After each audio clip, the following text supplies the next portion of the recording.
Picture this. You're driving down the windy back roads after a long day at work. As you're driving, you spot a red glowing glint through your rearview mirror. It was actually a minor sign. But as soon as you turn to face the road, you spot a large shadowy figure with red glowing eyes and a wingspan of 10 feet. It releases a loud screech filling you with dread. What would you do if this happened to you? This is what we will be discussing.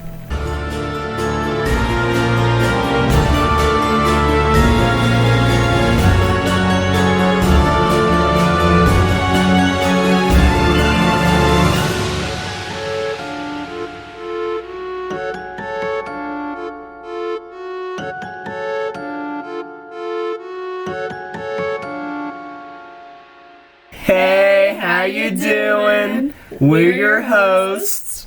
I'm Landon. I'm Remy. And I'm Emma. Today we are going to be talking about the Moth, the Man. The legend himself, yours truly. You know him and you love him, Mothman. This is our very first episode on this podcast. We're still learning all the kinks, so please don't judge. We hope you enjoy this episode, and let's get straight into it. Let's start off in the TNT area. During World War II, a manufacturing company called the West Virginia Ordnance Works built a warehouse that manufactured explosives for safety. The explosives were stored in underground bunkers shaped like igloos, scattered across the area. But after the war, the warehouse was abandoned and partly turned into a wildlife management area and partly a landfill. It was discovered in the 80s that the area was heavily contaminated with explosive byproduct and was added to a federal list of hazardous wasteland that should probably be decontaminated. The land is primarily used as hunting and fishing grounds, yet it remains on EPA National Priorities List for hazardous waste, says Joshua Dudley Greer. Greer is an assistant professor in photography at East Tennessee State University. He's been photographing around Point Pleasant for a while, and his pictures of the area have created a visual of the bunkers. This historical site just happened to be the first of many Mothman encounters. The date was November 15th, 1966. Two young couples, Roger and Linda Scarberry and Steve and Mary Malade, they were out on a late-night drive, cruising down a dark, deserted road near the TNT plant in Roger's 1957 Chevy. As they neared one of the old buildings, Linda Scarberry spotted two glowing red eyes reflecting in the car's headlights. The group saw a tall, grayish humanoid figure standing 6 to 7 feet tall, with huge folded wings behind its back. The creature appeared to shuffle forward awkwardly, its eyes locking onto them. Terrified, Roger hit the gas and sped away. But as they left, the creature unfurled its massive wings and took off into the air. As Roger sped down the road, the Mothman pursued their car, keeping pace at over 100 miles an hour despite the winding back roads. Witnesses claimed it never flapped its wings, instead gliding eerily above them. Occasionally, it would swoop down toward the car, causing panic inside the vehicle. The couples described feeling a deep sense of dread, as if the creature was toying with them. The group didn't stop driving till they reached the well-lit streets of Point Pleasant. As soon as they entered the town, the Mothman broke off the chase and disappeared into the darkness. Shaken, the couples immediately went to the police station to report what had happened. The local police took the report seriously, even following the group back to the TNT area to investigate. Though they found no evidence, the officers admitted the witnesses were visibly shaken and genuinely terrified. The encounter hit the local newspapers, and soon more sightings followed in the weeks to come. The first encounter sparked the legend of the Mothman, drawing interest from journalists, cryptid hunters, and conspiracy theorists alike. The weeks following that horrifying encounter had more and more Mothman sightings, all having similar physical descriptions of the creature. People reported seeing it perched on rooftops, in fields, and peering through windows. Some felt a sense of dread or paranoia after their encounters. It wasn't until December 15th, 1967, that the next big sighting came forth, and this one couldn't be looked past. Dun dun dun! The Silver Bridge connecting Point Pleasant, West Virginia to Ohio collapsed during rush hour, causing 46 people to meet their watery graves. Some people claimed the Mothman sightings peaked right before the collapse. This disaster led to the theory that Mothman was a harbinger of doom. More on that later. People also witnessed Mothman perched on top of the bridge seconds before the disaster, also pointing the blame towards the creature. You can actually find pictures online of the supposed sightings of Mothman on Silver Bridge. Though it's not great quality, it's still worth a look.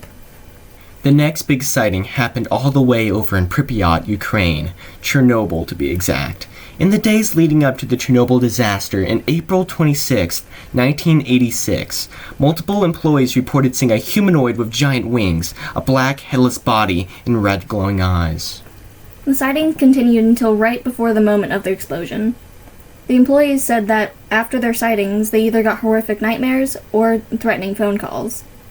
This creature became known as the Black Bird of Chernobyl, or as we know him, Mothman. Did this creature travel over a whole ocean from West Virginia to Ukraine, which on plane would take around 11 hours? Or is there a whole species of these moths like men? Do you have a Mothman problem? Well, this is your lucky day. Our Mothman repellent is now available at your local Meijer. Try our new lavender scent. All it takes is one spray to make all your Mothman problems go away. Side effects may include Explosive diarrhea, spontaneous combustion, prolonged dizziness, bird growth, constant headaches, sudden realization that you never finished that one jigsaw puzzle from 2007, people mistaking you for rotisserie chicken, shark seals to your location, strong urge to screech, and hair loss. So what is Mothman? Let's get into the theories. These theories range from not even existing to an otherworldly celestial being. Theory 1. Cryptid? There's some who believe Mothman is a rare species of bird, bat, or moth, just waiting to be discovered by scientists. That would mean there's more than one. That would also explain why these sightings pop up all across the entire globe. If this theory is true, then one day you might find a new Mothman exhibit at your local zoo. But this theory has some holes. No one has ever found feathers, bones, or droppings that belong to a new, unidentified moth-like species of bird. No physical evidence makes this theory seem far-fetched. Theory 2. Some believe him to be a harbinger of doom, traveling to disaster sites before even happening, acting as a warning to get the heck out of Dodge, explaining the very coincidental sightings leading up to multiple disasters. Or maybe he caused it himself. A book by John Keel in 1975 titled The Mothman Prophecies helped popularize the creature, as well as suggesting Mothman was tied to the collapse of the Silver Bridge on December 15, 1967, but got adapted into a movie in 2002. This theory has flaws as well, such as the fact that disasters happen all over the world and Mothman only gets spotted at a select few. Theory 3. Alien? Time traveler? Interdimensional entity? There's some people who believe Mothman is some sort of alien from another planet, or a time traveler from the future, or from another dimension. It also explains the many sightings before disasters. But there are flaws. If he was warning people, you'd think he would do more than just fly around and leave. Plus, there's no evidence of Mothman possessing futuristic or otherworldly technology. This theory is made entirely out of assumption, no way to test or falsify it. Theory 4. Government experiment? People think he's a mutated creature being tested on by the government. At some point, he must have gone loose and tried to hide in a small West Virginia town on a cold November night. This would explain why men in black suits swooped into the town when word of the sightings of Mothman were growing. After the 1966 sightings, many witnesses reported being visited by strange men in black suits. These figures allegedly warned them to stop talking about Mothman. Some believe this points to government involvement or a larger conspiracy.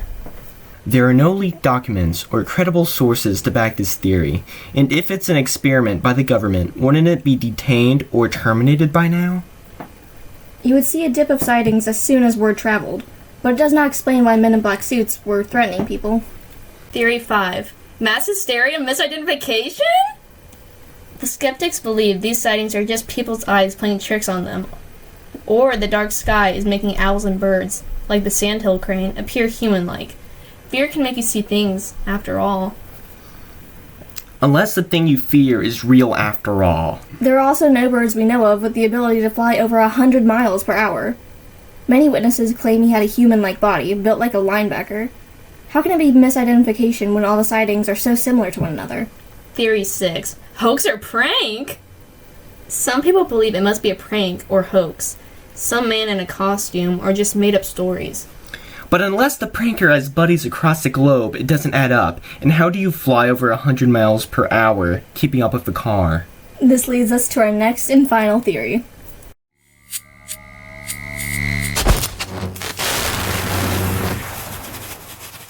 Theory 7. Jetpack? This is the most legitimate and solid theory. Mothman is a dude with a jetpack. That explains everything. Why he can travel continents with ease, and why he can fly over 100 miles per hour. There's a million other reasons why this theory is true. We just can't get into them right now. We don't got the time. Now on to the negatives of this theory. There is none. Thank you guys for listening to the first episode of our podcast. We hope you enjoyed. Stay solid.